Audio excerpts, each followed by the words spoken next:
Chapter 1. Balance and Leadership.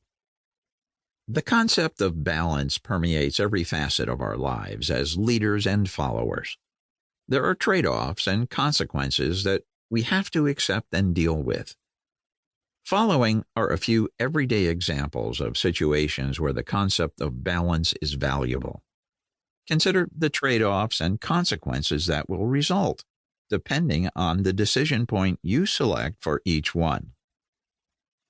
Order versus disorder. What does your desk look like? Pain versus pleasure. It is often a choice. Force versus motion. Are you pushing hard and going nowhere? Up versus down. Is your head up or down? Hot versus cold. What is your mood today? How consistent is your mood? Increasing versus decreasing. Are you building or resisting change? Strength versus weakness. Are you strong or weak? Flexibility versus consistency. Are you flexible or consistent? You cannot be purely one or the other, and it's difficult to be both. Challenge versus routine. Are you challenging yourself and others or skating? But even balance must be considered in balance, meaning even balance can be overdone. One of my favorite quotes follows: "All things in moderation, especially moderation." Ralph Waldo Emerson. As with moderation, too much balance can be a bad thing.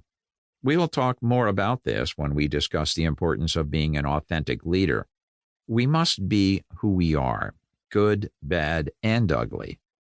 Moderation and balance are defining characteristics of our personalities, but so are our eccentricities and our wonderful, occasional lack of balance. Being a leader inevitably involves making decisions, and every decision presents a dynamic balance between benefits and costs.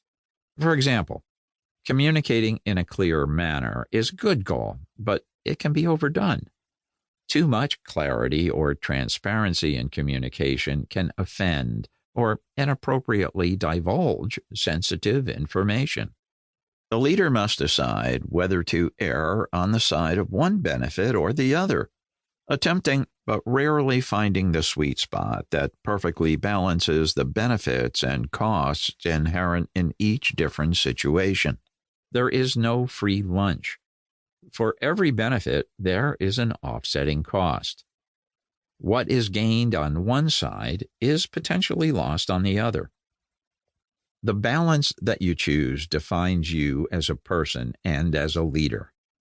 Balance is the essence of effective leadership and presents an inescapable dilemma in the act of leading. Are you sure you want to be a leader?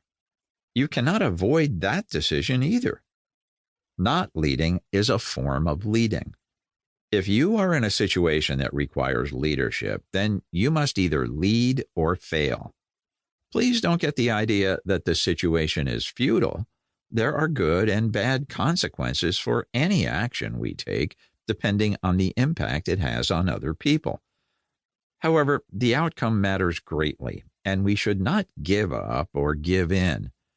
We must care deeply when considering and aiming for the proper balance, and then be willing to accept the consequences, both good and bad. Balance is yin and yang. It is feng shui. It is the sweet spot on a tennis racket or golf club. It is the story of Goldilocks and the Three Bears. It is getting something just right. However, since the world is always changing, the sweet spot is always changing too. What was in balance yesterday may not be today. Like riding a bicycle, we constantly need to monitor our positions and make adjustments to compensate for curves and bumps in the road.